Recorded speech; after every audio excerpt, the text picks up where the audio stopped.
Welcome to Organized Zen Now. My name is Janie Downey. Thank you so much for joining me here today. So Organized Zen is all about figuring out what you want to do with your time. You have a precious amount of time here on earth and digging into yourself, doing some thinking, doing some meditation, doing a little pondering, asking some questions, and then settling into figuring out a way to get to your best work. And that's the Zen part of not stressing yourself out, but figuring out what your habits are and what motivates you and how to schedule yourself and how to put an environment around yourself that helps you get to your best work in that Zen way that you think, oh my gosh, I'm actually having a lot of fun and I'm getting to my best work. If this talk is helpful to you, please like, please share, please subscribe. When you subscribe, it helps other people find the video online at YouTube. So I had done a series of talks already on community, but I was inspired yesterday by a kayak trip to do one more segment on community. I'm a huge believer in networking and community, and I think it's good for your soul. I think it's good for the earth, and it's a joyous, happy thing when we feel connected and we feel the love of other people around us. There's so much loneliness and isolation today, and it's not healthy for you. How can you get your best work if you don't have some team, some people around you and feeling like I'm in a safe spot to take some chances to do my best work? And community is a real big piece out of that. So I took off yesterday with my sister and Karen, and we went kayaking for the day, which doesn't seem like a big deal. And I didn't think of it as like, oh, here's a great opportunity to build community. But we got to this place. It was the Shenandoah River Outfitters, great group. But the leader of our group really was not a directional kind of guy. We all got there, and that was about it. And then we went off and got canoes, and we were on the river. So there were no introductions. There was no, what happens when something flips. What he said was, if you get in trouble, don't worry, someone will help you. Well, he didn't point out the fact that the people that would help you would be you, right? So if somebody else gets in trouble, he's saying, if someone gets in trouble, you need to help them. But he didn't really address that. We just got on the river. So then I take it as my responsibility to say, we're going to a slightly dangerous situation. The river wasn't super high, but there's a lot of rapids on the Shenandoah, and we're in kayaks. And I know my experience level is low, and I don't know if other people's experience level's low. And it's a mix of ages and sexes and diverse backgrounds you could see.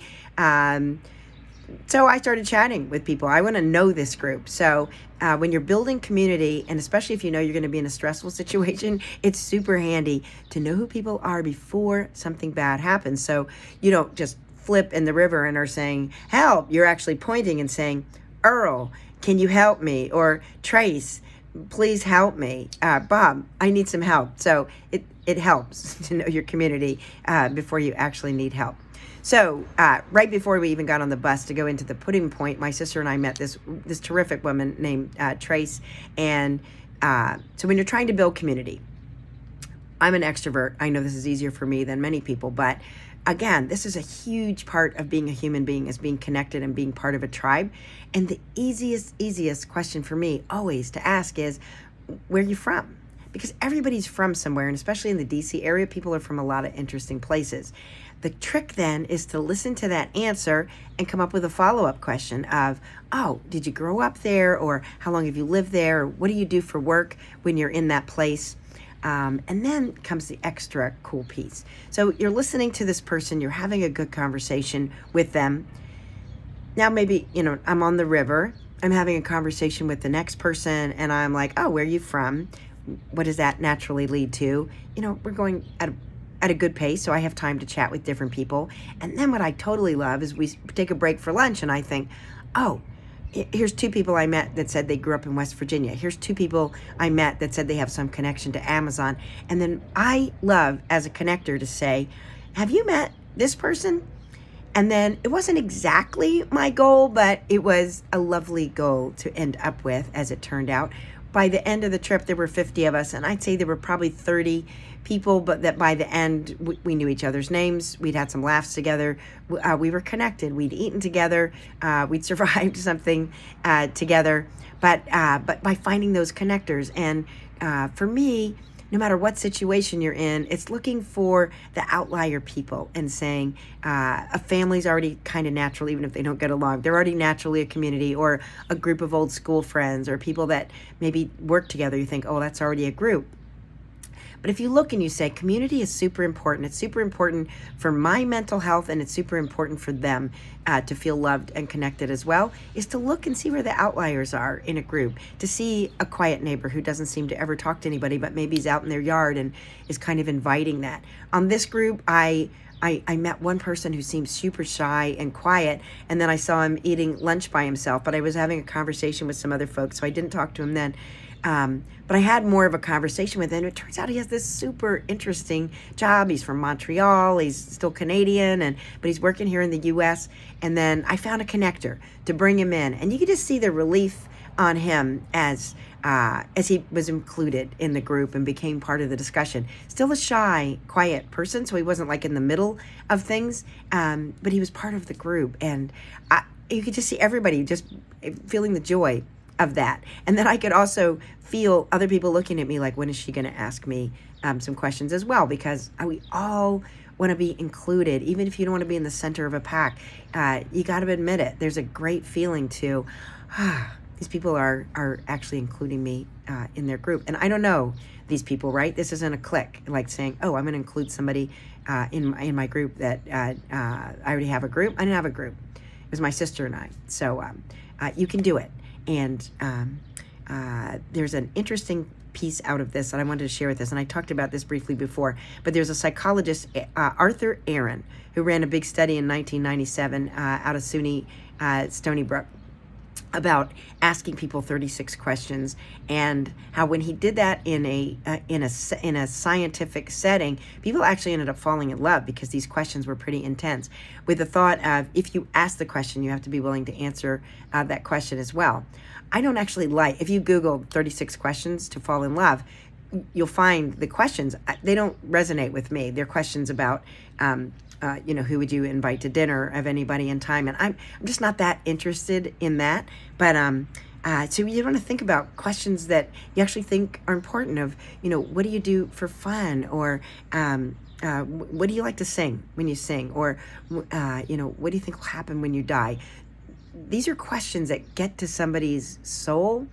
I didn't ask these yesterday. This wasn't that setting. But if there's somebody that you're just getting to know, these are super interesting questions.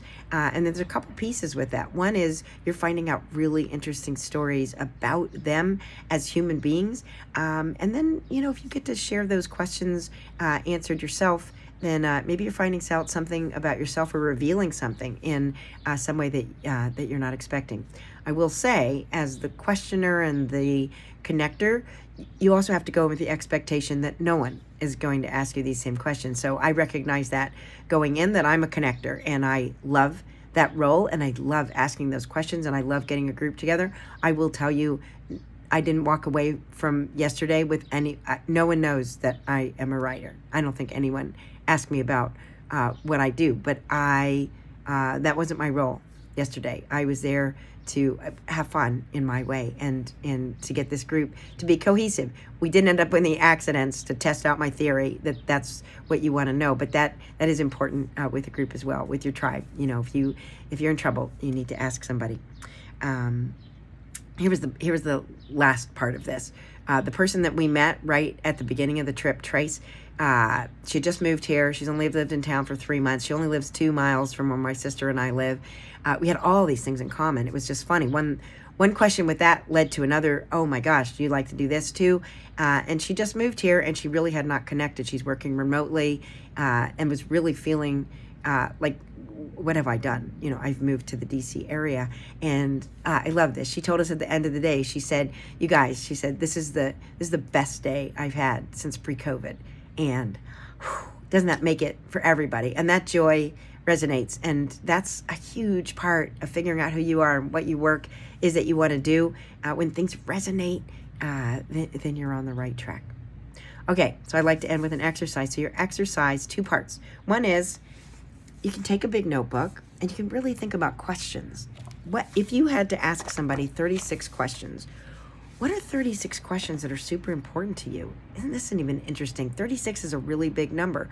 So for me, I want to know about people singing, or what their superpower is, or what they think happens when they die. That may have no interest to you, but what's of interest to you? And if you're not asking the people that are directly around you, or you don't know the answers to that, boy, what a great conversation. Instead of how was your day and what happened at work today, if you're sitting down with the people that you normally sit down with, family or friends, and say, what's your big question?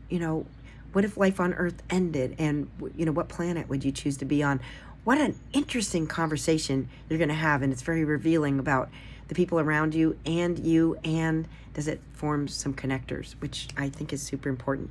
So that's one thing, is just to think of, what are big questions that I would like to know about other people. The other is much simpler, which is who could you seek out this week? That quiet neighbor, that quiet person at work that nobody seems to ever really talk to. Just put yourself out a little bit and say, hey, how's it going? So I notice you drive such and such a kind of car, or what project are you working on here at work? And is there something I can help you with? Is it something you're trying to solve? Or where'd you work before you came here? Where'd you grow up? Easy little questions, and then listen to those answers, and put your heart out there, and ask the next question, and be ready to answer if people ask you those questions as well. Okay, I hope this is helpful. If it is, please like, please share, and please subscribe. And thank you so much for being here. I have great time when things happen to me in life to say, you know what, maybe this is helpful to someone else. So thanks for being here, and hope that's helpful. All right, talk to you soon. Bye.